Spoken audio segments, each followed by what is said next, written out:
Cuando empezamos la guerra estaban los indecisos y los alarmistas. Las personas que pensaban que Gran Bretaña ya no podía tomar la iniciativa. Las personas que creían que ya no éramos capaces de hacer las grandes cosas que una vez hicimos.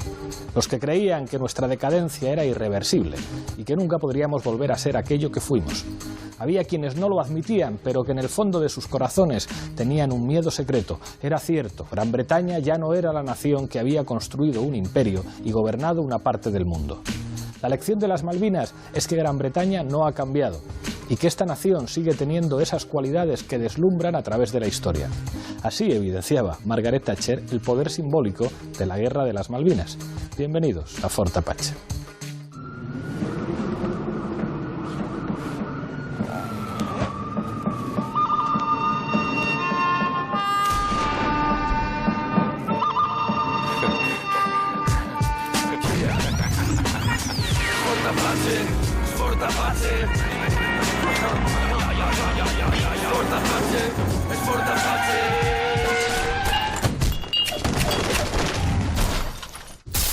Esta noche en Fort Apache viajamos a través de la historia y analizamos la Guerra de las Malvinas. Para ello contamos con 5 invitados.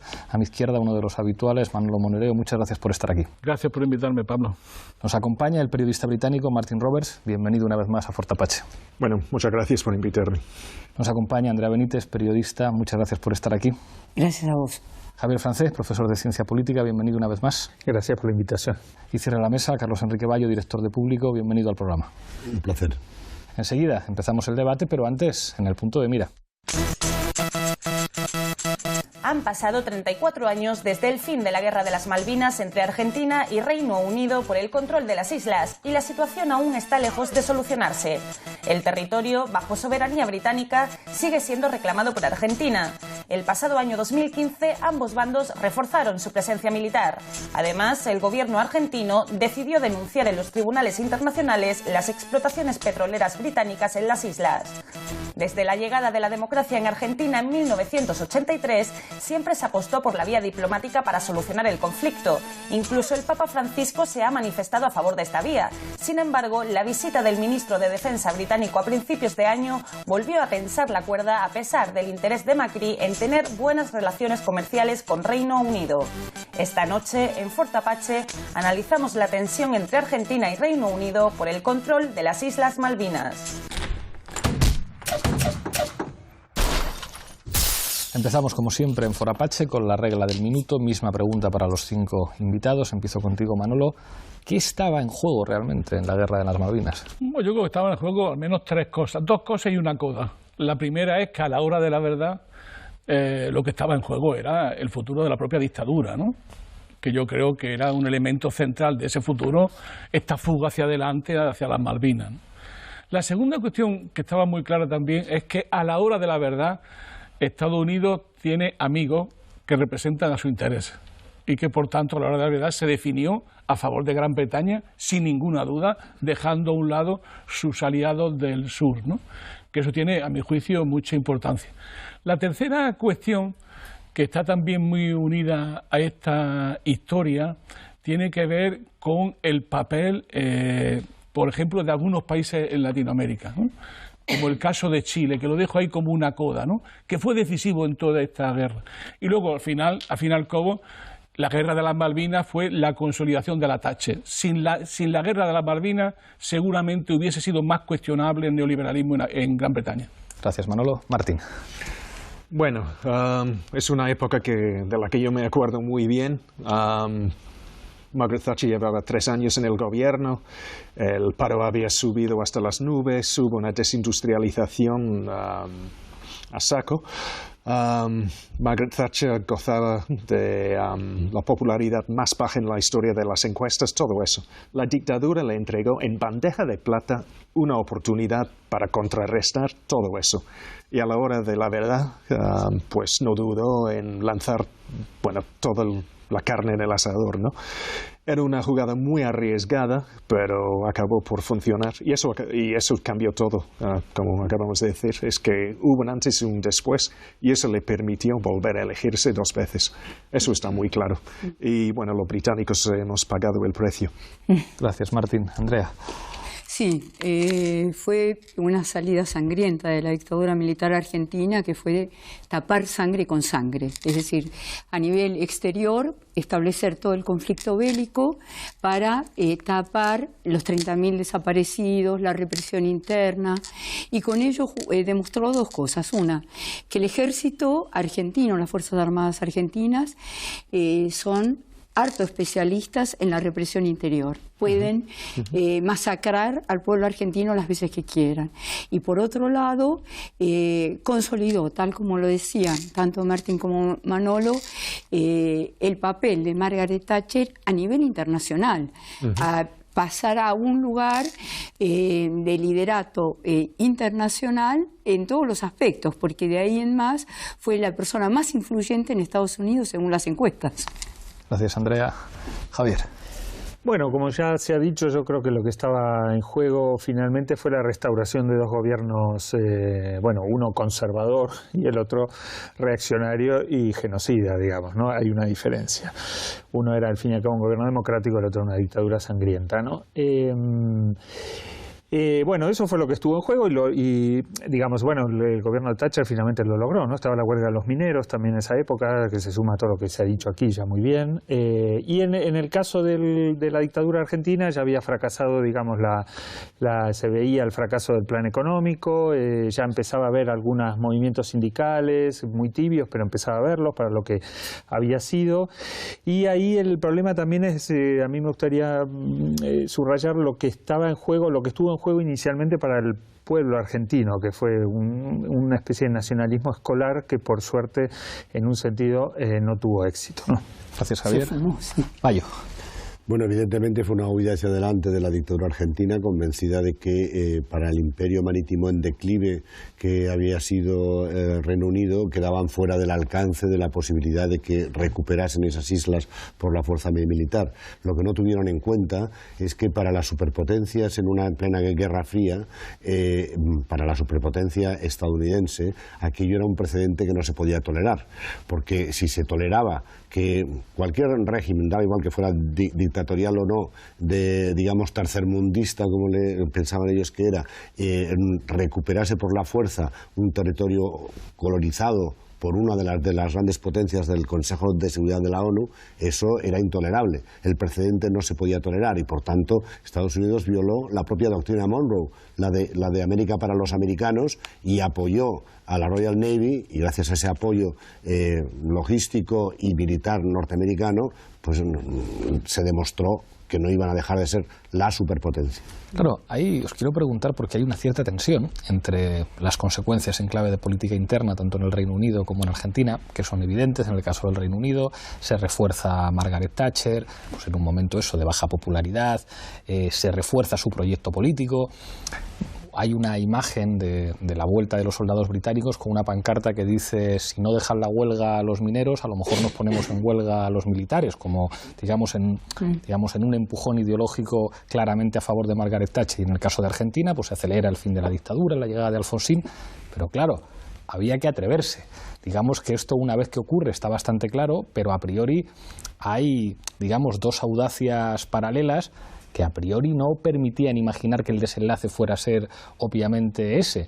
Digamos que inicialmente el desinterés por parte de la sociedad británica con respecto a las Islas Malvinas era enorme y cabía imaginar que el resultado de ese enfrentamiento no tuviera necesariamente esas consecuencias, porque estamos hablando de un contexto de Guerra Fría, a principios de los años 80, en el que efectivamente una ex superpotencia en decadencia se enfrenta, bueno, pues a una potencia emergente a pesar de todo. Es decir, digamos, no es, a pesar de que ciertos sectores de la izquierda lo quisieron plantear como, digamos, como una relación puramente colonial, digamos que había otras posibilidades de resolución de ese conflicto, y yo creo que marcó un antes y un después, independientemente de las consecuencias que tuvo en la política interna británica y argentina. Tuvo mucho que ver en eso. No quiero terminar siempre echando de la culpa de todo a Estados Unidos, pero tuvo mucho que ver la doblez de Estados Unidos en toda esta operación. Porque Estados Unidos le hizo creer a la dictadura que no iba a tener consecuencias demasiado grandes.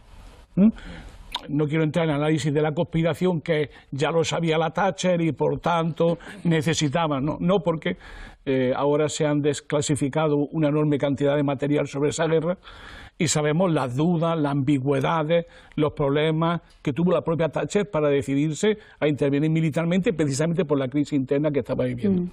Ahora bien, yo creo que la clave de bóveda para entender esta jugada, estrategia mal montada y mal implementada y mal concebida sobre todo, tiene que ver con que había tres personajes, tres sujetos, ¿no? Por un lado estaban los problemas internos de Argentina y sus consecuencias, por otro lado estaba Gran Bretaña y sus problemas, y luego estaba Estados Unidos, que hacía de corre ve y dile, ¿no?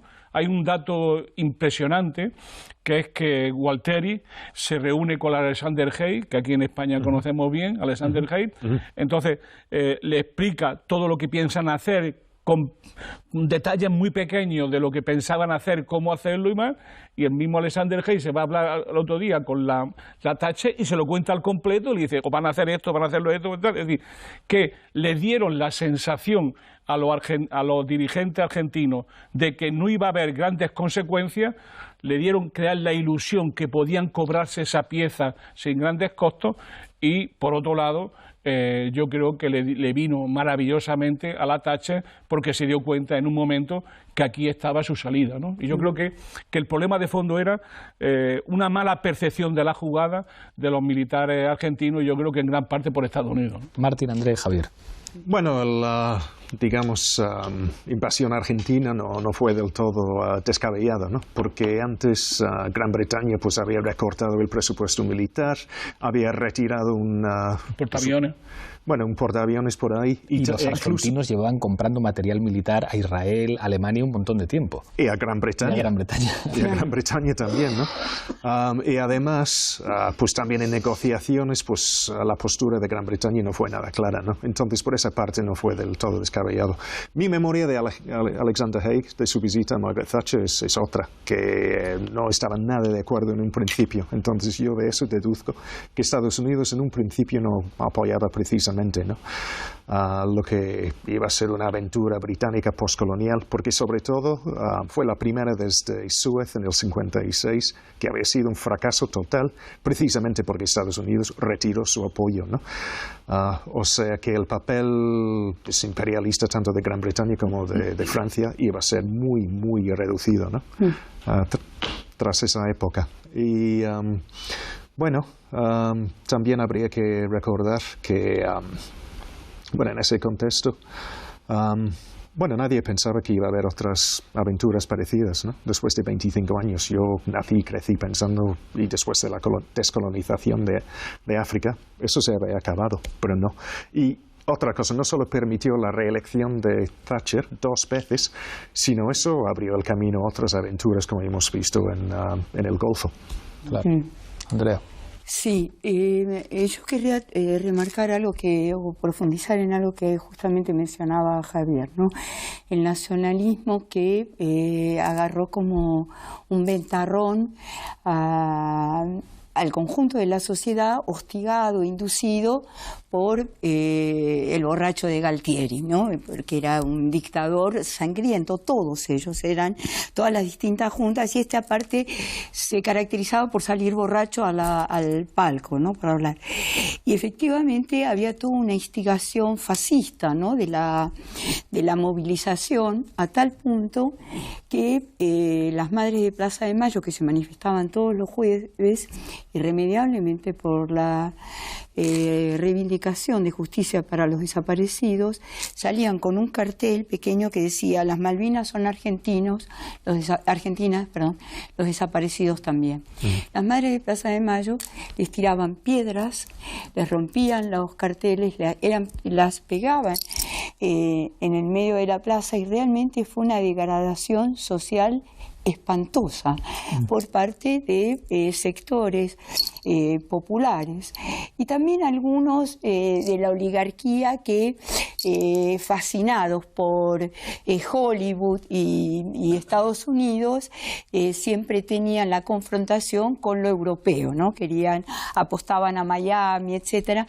Entonces había sectores de la oligarquía argentina que sí querían el tema nacional, patriotero o patriótico, pero que fueron factores evidentemente negativos no solamente, bueno, por suerte terminaron una parte positiva que fue el fin de la dictadura, no pudo rehacer nada más. Y después, bueno, hablaremos en la entrega de las distintas rendiciones que tuvo el ejército argentino, pero sí fundamentalmente que dejó una mella en la sociedad argentina en cuanto a una cierta vergüenza de quienes habían apoyado la aventura bélica sangrienta y que se ha seguido reiterando en distintos homenajes y presencia que hay de todavía las consecuencias bélicas de las Malvinas en la sociedad argentina. Javier y Carlos Enrique. Sí, que yo creo que un elemento también es que la dictadura pensaba que Estados Unidos la iba a ayudar como premio por la represión en América Latina, ¿no? La represión en Argentina, Plan Cóndor y todo esto, ¿no?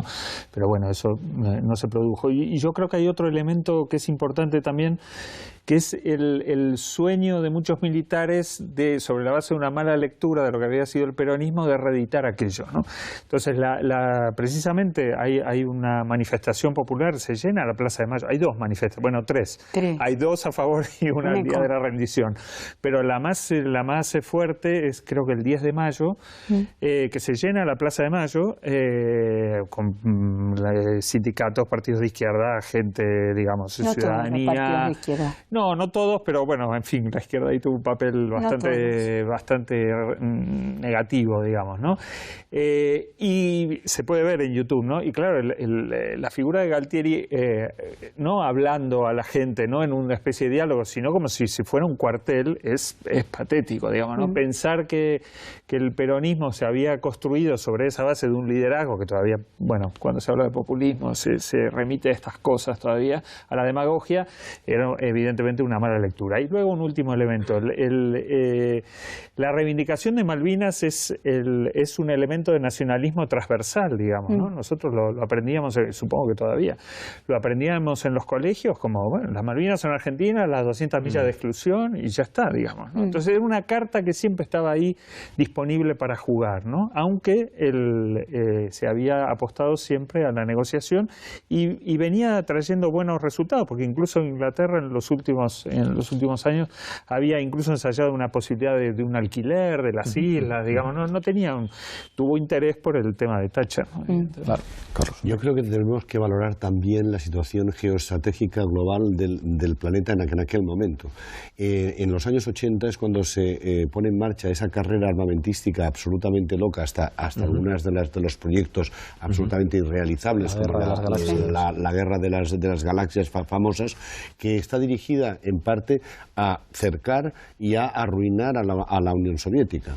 Entonces, el Reino Unido en aquel momento estaba en muy mala situación económica y no tenía muchas ganas de participar en un esfuerzo, digamos, armamentístico de ese nivel, pero cuando él dice que a los norteamericanos animaron a los argentinos a hacer ese gesto, el Reino Unido, después de la, digamos, decisión de ir a recuperar las Malvinas, de repente recupera bastante del orgullo de que se ha perdido desde Suez, como bien había dicho Martín, de que somos capaces de, digamos, seguir siendo un imperio militar a larguísima distancia.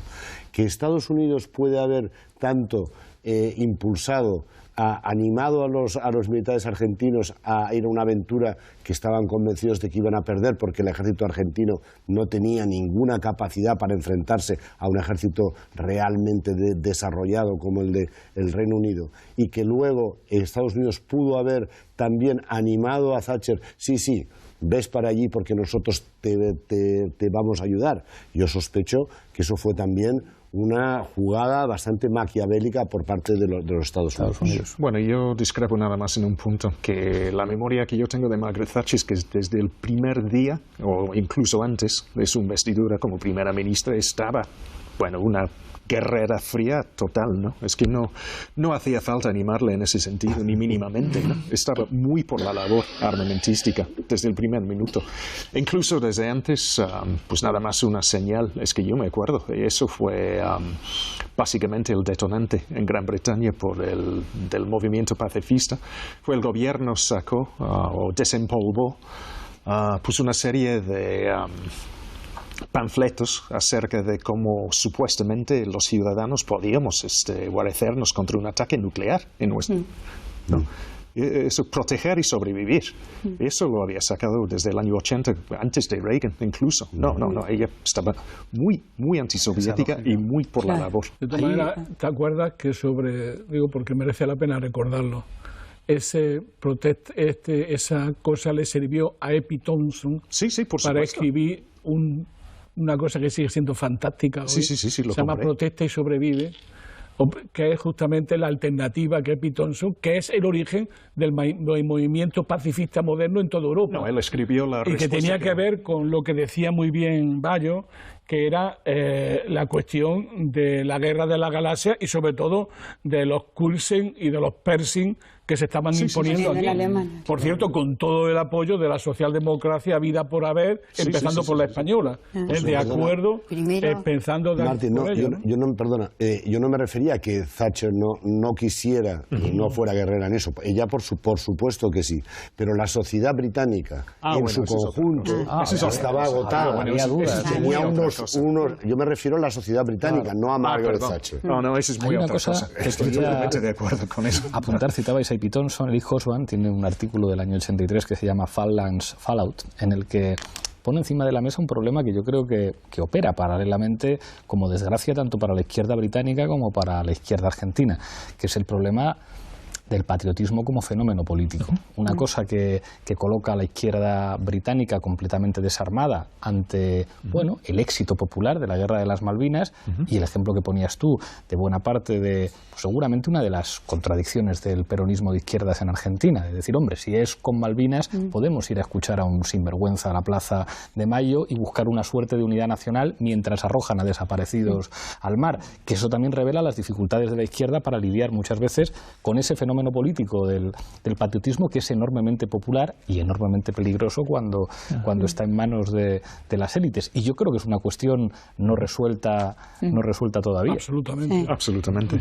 Sí, yo sobre Lo que pasa es que ahora ha mutado. Ahora aparece otro tipo de conflictos, ¿no?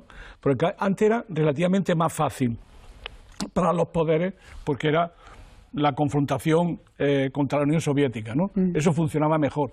Ahora ya es mucho más complicado, pero sigue existiendo. El paso que ahora muta con cosas como la guerra contra el terrorismo, la mano que hay detrás del terrorismo, los agentes que actúan y dejan de actuar, y ahora se ha hecho todo como más complejo. Claro, pero es que esto a mí me ha pasado. O sea, cuando toca hablar de Gibraltar, y es como parece que si no destacas que el problema fundamental de Gibraltar es que es un paraíso fiscal y las condiciones de trabajo de la gente de la línea, parece que no eres de izquierdas. Y es como, mire usted, que estando completamente de acuerdo en eso, la cuestión de la soberanía de Gibraltar es un conflicto de España con el Reino Unido que cualquier gobierno, independientemente de su color político, tendrá que asumir. Pero parece que esto es una cosa como que crea dificultades, el decir, mire usted, que piense lo que piense la población de Gibraltar, la reivindicación de la soberanía sobre Gibraltar, bueno, pues es algo que está ahí y que implica un discurso de cualquier actor político. Porque hay un fantasma, que es el fantasma de la geopolítica, que es el fantasma que hemos aprendido duramente por otros conflictos, como el conflicto chino-soviético o el conflicto vietnamita-chino. Es decir, que a pesar de los regímenes sociales hay intereses nacionales, intereses geopolíticos de las naciones. Por eso cuando ahora todo ese discurso se trata de decir que eso ya no existe y que todo eso se ha pasado a la historia, yo cada vez me doy cuenta que cada vez hay más intereses nacionales, que cada vez actúan más y que cada vez estamos más ciegos ante la realidad. Que el internacionalismo proletario era una cosa difícil. Una aspiración. Era una aspiración. Yo lo que quería apuntar era, Javier decía que, bueno, que algunos partidos de izquierda, en realidad... Bueno, yo diría que todos, pero... No, yo digo que no, porque estaba el movimiento contra la guerra en el Atlántico Sur. Yo era parte de ese movimiento. Bueno, está bien. Y estaba Eduardo Duhalde, que después fue secretario de Derechos Humanos, peronista de base, que del peronismo de base venía, que estuvo tanto en el gobierno de Néstor Kirchner como el de Cristina Fernández de Kirchner. Es decir, más peronista no podía ser. En ese movimiento contra la guerra en el Atlántico Sur, porque queríamos ampliar no solamente el hecho en sí de las Malvinas, la cuestión exclusiva que daba, nos enfrentábamos, es verdad, con otros sectores peronistas, con los sectores peronistas más de derecha, más patrioteros, en el sentido de que, bueno, nacionalistas con Z, inclusive, pero donde también se incorporaron los montoneros a apoyar a la dictadura militar argentina, que fue muy criticado. Nosotros aquí, yo estaba allá, porque era en dictadura militar, yo estaba como refugiada aquí en España, hicimos una manifestación conjuntamente con las que se desarrollaban en Argentina frente a la Embajada de Argentina, e intentamos tomarla ahí en el Paseo de la Castellana. No era tomar las Malvinas ni mucho menos, sino el repudio, y queríamos, bueno, y lo hicimos, sacar banderas fundamentalmente en contra de todo tipo de medida bélica, porque fundamentalmente quienes morían eran los colimbas, la gente que hacía la milia, en realidad, que eran obligados. Es que utilizaron soldados de leva, o sea, bueno, que únicamente los muertos fueron soldados de la colimba, que la milia, realmente. Sí. Ni un solo oficial cayó. Y todavía hay combatientes y excombatientes de Malvinas todavía que están en Plaza de Mayo acampando, que le falta una pierna, que le falta un brazo, que están pidiendo una pensión. Sí, sí, que tienen una esperanza de vida 10 años menor que la media. Claro, bueno, aparte hubo 30.000 jugadas terribles, se convocó a toda la gente para donar cosas para los soldados en Malvinas. Y en el año 92 todavía en los almacenes estaban en circulación botes de Colacao, donde abajo estaba la pegatina y decía: esto ha sido donado por el pueblo argentino a nuestros heroicos soldados. Es decir, que ni siquiera salieron del territorio nacional, no fueron a las islas, sino que fueron parte del negocio, inclusive que hicieron los militares a nivel de supermercado. Bueno, es decir, más horroroso imposible el juego, el manejo que existió y las consecuencias que tuvo a nivel popular, ¿no? Ahora enseguida volvemos con Bayo, pero antes Zapin Apache. El líder de la oposición, Jeremy Corbyn, propusiera una negociación con el país suramericano, lo que causó resquemores en Reino Unido y en los habitantes de las islas. La sensibilidad de los isleños, que votaron en un referéndum no reconocido por las Naciones Unidas para seguir siendo parte del Reino Unido, es puesta a prueba cada año, fortaleciendo el fantasma de la posibilidad de un nuevo conflicto bélico. El diario británico The Telegraph ha publicado en su versión online una encuesta según la cual más del 60% de sus lectores consideran que Gran Bretaña debería devolver las Islas Malvinas a la Argentina. La militarización británica del territorio convierte las islas en una base extrajurisdiccional de la OTAN. Hoy, este mar circundante es explorado y explotado por empresas extranjeras avaladas por el Reino Unido. Los excombatientes tenemos una expectativa de vida 10, 12 años menos. No es que uno dice jubilación anticipada, es proporcional a los años que los excombatientes vamos a vivir. El número de suicidios entre los conscriptos que participaron de ese conflicto bélico casi iguala al número de los caídos en combate.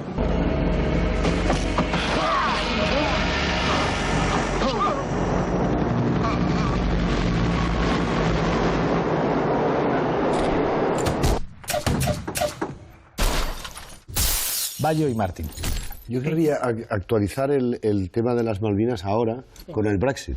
Claro. Porque evidentemente es muy importante. Están muy preocupados en las Malvinas con eso. Pero no, están sumamente preocupados. El 70% del Producto Interior Bruto de las Malvinas depende de sus exportaciones a Europa. El 95% de sus exportaciones pesqueras, que prácticamente es una economía dedicada a eso, depende de que no haya aranceles en la Unión Europea, y por lo tanto, si dejan de pertenecer como parte del Reino Unido a la Unión Europea y pierden todas las ventajas que supone eso, incluso reciben subsidios de la Unión Europea para intentar diversificar su economía. No solo eso, es que política e internacionalmente también, por el hecho de formar parte de un socio de la Unión Europea, muchos de los países, incluso España, que no hubieran defendido tan, digamos, entusiásticamente los derechos del Reino Unido en las Falklands, como les llaman ellos, pues en estos momentos dejarán de tener una obligación moral diplomática de estar al lado de un aliado, seguirá siendo aliado de la OTAN, pero ya no un socio en la Unión Europea, y eso también preocupa muchísimo a los políticos de las Malvinas y a varios políticos británicos también. Julian Thompson, por ejemplo, excomandante de la brigada de los Royal Marines en la Guerra de las Malvinas, ha dicho hace poco que quizá en muy poco tiempo la Unión Europea decida que sus intereses son ahora acceder a la demanda argentina por las islas. Eso lo está diciendo hasta William Hague, el ex ministro de canciller de Cameron, diciendo que la soberanía británica en las Falklands ahora se puede poner en duda con el Brexit. Eso es de gran actualidad, digamos, en estos momentos, y realmente puede haber acontecimientos en ese sentido. Totalmente. Martín, Manolo y Javier. Bueno, yo quisiera recoger un punto que tú mencionaste sobre la fuerza del nacionalismo, ¿no? Porque muchos en Gran Bretaña, antes de la guerra de las Malvinas, pensábamos que ese tipo de actos o reflejos imperialistas sería imposible, ¿no? Después de lo que he dicho de Suez, pero no. No, estaba totalmente intacto, ¿no? Ese pensamiento y ese tipo de nacionalismo, pues me parece que ese fantasma lo hemos visto ahora con la votación del Brexit, ¿no? En parte ha influido muchísimo esa parte, pues digamos, irreflexivo y tal, ¿no? Ahora bien, lo que iba a decir es que habría que matizar todo eso, sin embargo, ¿no? Pues hablando del resurgimiento del pensamiento, porque el poderío ya no estaba. Y en eso pues hubo una gran incoherencia con la política del gobierno de Thatcher, porque un par de años después decide sin contemplaciones devolver Hong Kong a China, ¿no? Porque si bien Gran Bretaña en el siglo XIX pudo imponerse a China, ya para los años 80 del siglo pasado, pues eso era ya impensable, ¿no? Así que muy matizado, ¿no? Y cuando les convenía, sí. Y cuando podían, en el caso de las Malvinas, apenas, porque la cosa fue muy reñida, ¿no? Que si Gran Bretaña ganó militarmente, pues eso estuvo en duda. Sí. Muy en duda. Muy en duda. A priori. Pero con China ni pensarlo. Ahí siempre aparece, que a mí siempre me sorprende, ¿no? Porque me interesa mucho el tema, ¿no? El papel de Chile, ¿no? Y luego las relaciones de Pinochet con la Thatcher. Que le protegió. Es decir, es esta sensación que tienen las élites chilenas y sobre todo el pensamiento geopolítico chileno, del cual Pinochet era catedrático de eso en la escuela militar, en la cual siempre se han sentido los occidentales o los europeos de América Latina más que sudamericanos o americanos en un sentido más amplio, ¿no? Entonces esto siempre le ha llevado a ser un instrumento geopolítico fundamentalmente de Estados Unidos y de Gran Bretaña frente a cualquier intento de unidad sudamericana, ¿no? Que yo creo que eso es muy importante para la estrategia política de fondo que Nicolás Spiegelman planteó hace ya muchos años y que yo creo que sigue siendo fundamental. Y la segunda cosa es que quizás merecería la pena, hablando de la geopolítica actual, plantearnos si las Malvinas hoy son un problema geopolítico de nuevo. Es decir, hasta qué punto esa zona, porque Gran Bretaña sigue siendo de la OTAN y no cualquier cosa en la OTAN, sigue siendo un elemento central de la OTAN. ¿Hasta qué punto hoy el tema de las Malvinas resurge? Porque las Malvinas pueden ser un instrumento geopolítico de gran importancia en el conjunto de América Latina y en los grandes desafíos geopolíticos. Estoy hablando de lo que tiene que ver con el Polo Sur, estoy hablando con lo que tiene que ver con los recursos naturales, estoy hablando de la zona del control del estrecho de Magallanes. Es decir, hay cosas muy importantes que hay alrededor de las Malvinas que yo no sé, no tengo la capacidad interpretativa de eso, si eso no está revolviendo y que de nuevo puede ser las Malvinas un problema geopolítico central en América Latina en un momento donde las cosas están cambiando profundamente, ¿no? Javier. Sí, digo, a propósito de lo de Chile, lo que pasa es que Chile tenía con Argentina un conflicto en el Beagle y había habido en el 79, estuvo a punto de haber una guerra. Después se resolvió en democracia con el referéndum de Alfonsín y esto. Entonces ahí lo de Chile, porque digo, si es por ser los europeos de América Latina, ya sabes que Argentina no le gana a nadie, ¿no? Con la automitificación. No. Digo, volviendo a lo de la izquierda... Como era aquella frase, los argentinos son italianos que hablan español, que creen que son franceses. Exacto. Y que visten como ingleses. Exactamente. No, volviendo al tema de la izquierda, claro, yo me refería más a los partidos, digamos, oficiales, ¿no? Al Partido Comunista, al Partido Comunista Revolucionario, a los partidos trotskistas, etcétera, a los intelectuales de izquierda en general. Dos partidos trotskistas estaban en el movimiento contra la bueno, guerra. Pero las posiciones oficiales del Partido Socialista de los Trabajadores y de Política Obrera era a favor de la guerra. Sí. Es decir, el problema ahí no fue tanto intentar entender lo nacional, sino el problema de no subordinar lo nacional a no subordinar la soberanía nacional a la soberanía popular, en una situación de una dictadura anticomunista y nacionalcatólica, digamos, ¿no?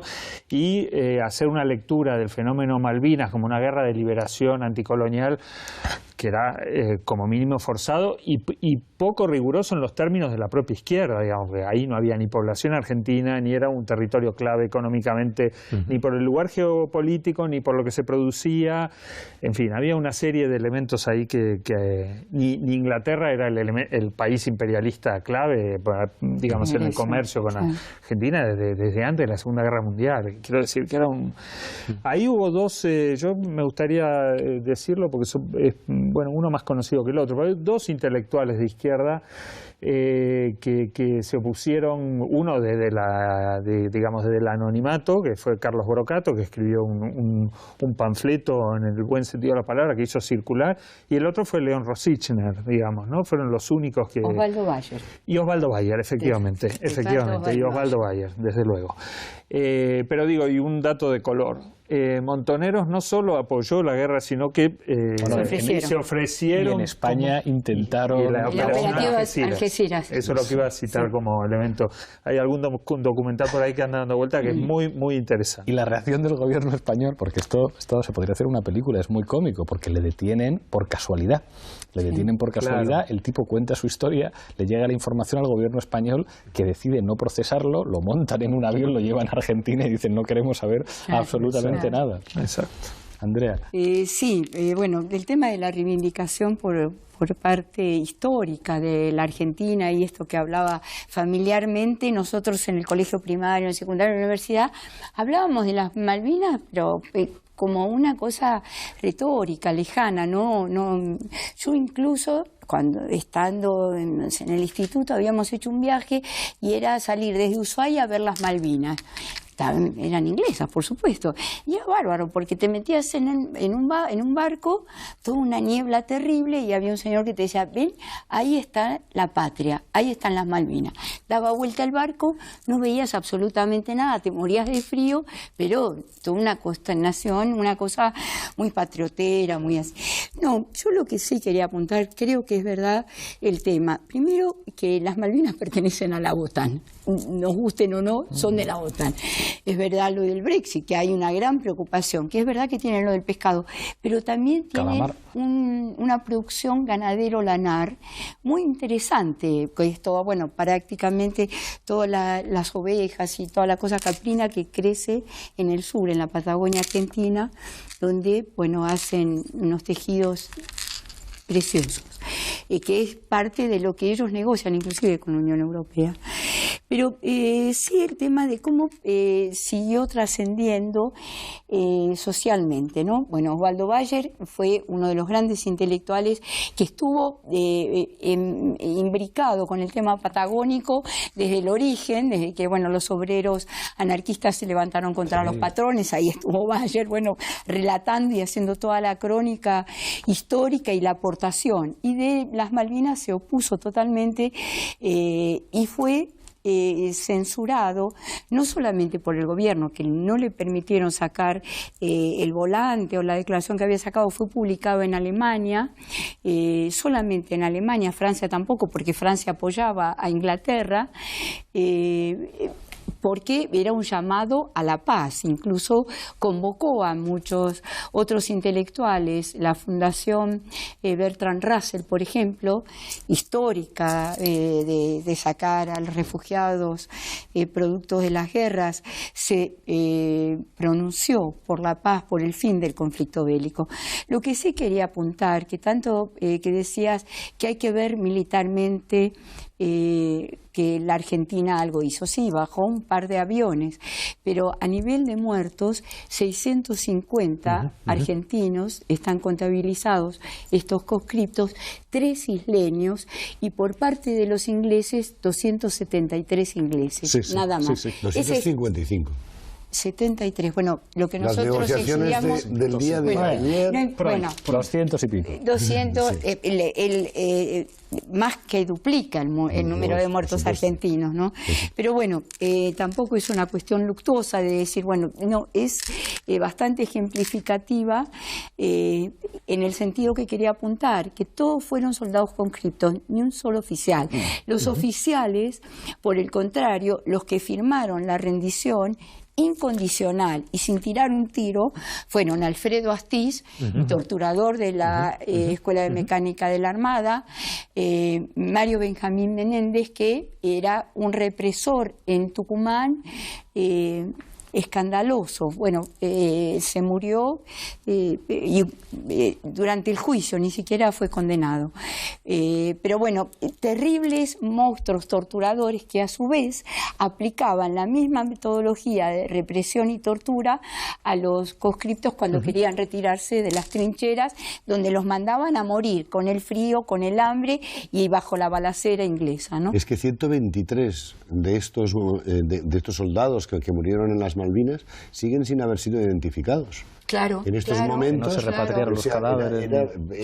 De tal calibre era como enviaban a los pobres chavales que no sabían casi ni leer ni disparar. Además, una cosa muy breve, enviaron en general, los enviaron mal pertrechados y gente del norte del país, con lo cual fue una cosa completamente clasista, evidentemente, ¿no? Y en las islas recibieron muchos de ellos un tratamiento como recibían, no a ese nivel, pero sí de ser estaqueados, de ser maltratados por los propios oficiales, digamos, ¿no? O sea que, en fin, fue un episodio Iluminados por el Fuego. Quizá no se meta demasiado en cuestiones políticas, pero que sí revela, digamos, el trato. Y un libro que es Los chicos de la guerra, ¿no? Los chicos de la guerra. Sí, lo vi. Sí. Bueno, un par de cosas. Primero que, bueno, totalmente de acuerdo en cuanto a la diferencia entre un ejército profesional como fue el británico y uno de reclutas como fue el argentino, pero con un matiz muy importante, que con los niveles de paro que teníamos en Inglaterra, pues no hacía falta reclutar a absolutamente nadie, ¿no? Y claro, también quienes pues se meten en las filas, pues precisamente los jóvenes de clase obrera que no tenían otras oportunidades, sobre todo en tiempos de desindustrialización, como he dicho, ¿no? Bueno, eso.